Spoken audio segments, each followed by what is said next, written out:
You are listening to Feed 44, the official podcast channel of the Center for a Stateless Society. C4SS is an anarchist think tank and media center.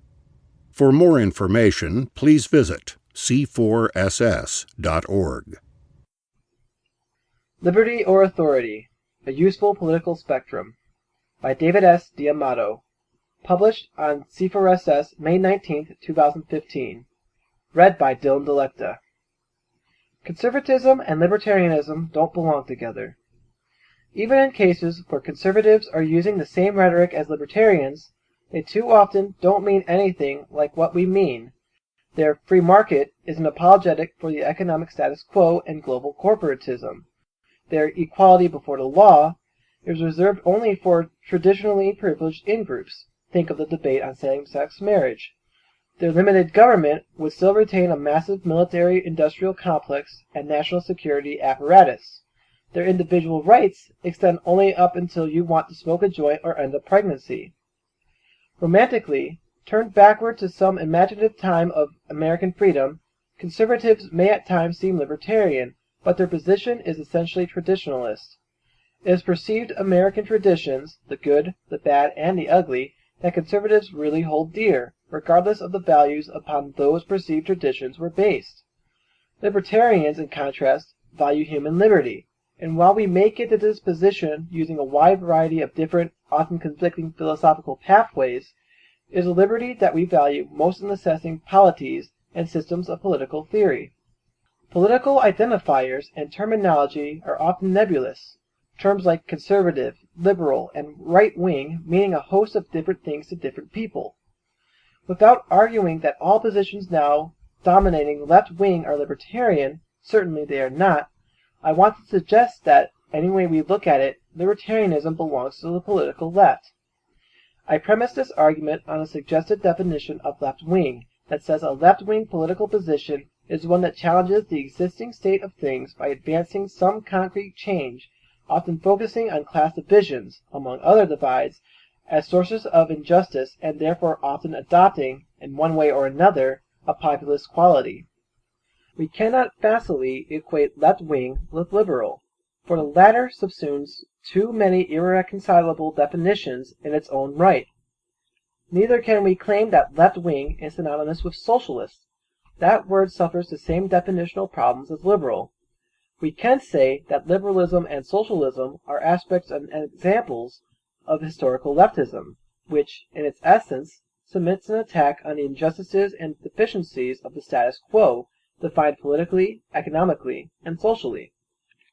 Certainly, these attacks manifest themselves in a wide variety of different positions and programs, some willing to accept gradual reform through the proper channels of the existing system, some calling for a revolutionary overthrow of the government.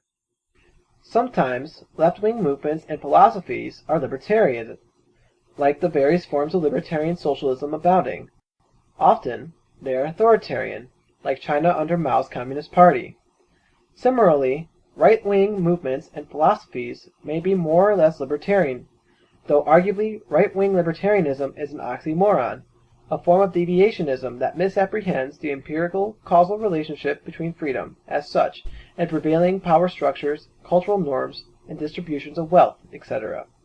Indeed, several anarchist writers and historians of anarchism have noted that the word libertarian was originally coined and used by left-wing socialists, anti-capitalists who sought to distinguish their anti-state socialisms from statist variants.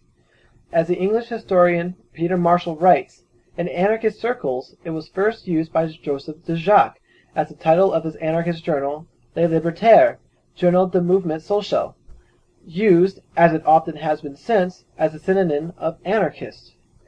No one owns the word, and if one enjoys identifying herself as a libertarian, then, in this writer's view, that is reason enough to identify as such.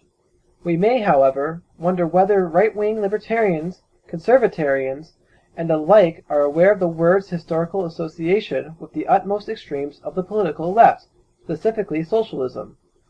Would it matter to them that, during the 19th century, libertarians, the people who favored the maximization of human liberty, were ardently anti-capitalist?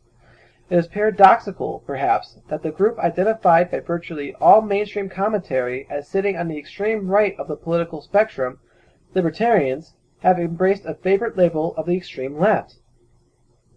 Then again, this apparent paradox may in fact point to a defect in the left-right political spectrum as we know it, depending on how alike we think right and left libertarians really are. That is, if we think these two groups actually are quite similar, then maybe they shouldn't occupy opposite poles of the spectrum. If, however, left and right libertarians are as dissimilar as their positions on the spectrum suggests, then it may be that the accepted left-right structure is doing its job, offering a useful tool for positioning and understanding complex, often internally inconsistent, political stances. I've long been of the mind that the political spectrum is not especially useful as a tool, that it fails to meaningfully make sense of the subtleties of available political positions, both in practical politics and in theory. Its defects and the internal contradictions it seems to present do more harm than good. If, however, we must posit such a spectrum, and it's not at all clear that we must, then I would suggest a linear, one-dimensional spectrum that places libertarianisms of all kinds in the leftmost spaces and authoritarianisms of all kinds in the rightmost spaces, liberty versus authority being the genuine divide. On this kind of spectrum, all American politics takes place well on the right side, virtually all elected officials exhibiting a kind of moderate or soft authoritarianism. The libertarian-authoritarian spectrum resolves the apparent paradox presented by the left and right libertarian types. It further avoids the largely pointless debates that revolve around whether, for example, Nazism is a left or right-wing phenomenon.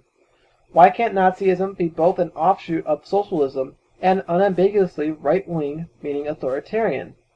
Its principles enacted, the philosophy of liberty would leave little of the current political and economic structure standing.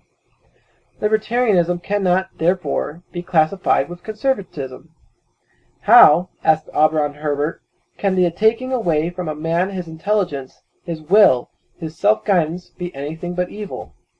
And what indeed is right-wing about leaving everyone free from the invasions of state violence, from all forms of aggression? Our current political spectrum and the mental processes that credited it must be hopelessly muddled if simple nonviolence and individual sovereignty are treated as right-wing positions. Just as there are various types of liberalism germinating during, for example, the French Revolution, broadly defined by the ideas of republicanism, representative democracy, and the natural rights of each individual, so too are there a wide variety of libertarian traditions. Despite their differences, we ought to group them together rather than as far apart as possible. To borrow Roderick Long's phrase, in building our taxonomical categories, we ought to oppose anarchist apartheid and, similarly, libertarian apartheid. In making the libertarian-authoritarian divide the crucial distinction, the political compass is superior to the more popular conceptions of the political spectrum. Still, its apparent treatment of market-based economies as intrinsically right-wing, even if properly libertarian, is explanatorily confused and exhibits the same problem as the spectrum that makes mainstream libertarianism the antithesis of mainstream anarchism. A one-dimensional spectrum that contrasts liberty and authority is most accurate and most helpful in explaining various political positions, placing libertarianism all the way to the left, where, as an inherently radical stance and a consistent expression of liberty and equality, it belongs. You've been listening to Feed 44, the official podcast channel of the Center for a Stateless Society. C4SS is an anarchist think tank and media center.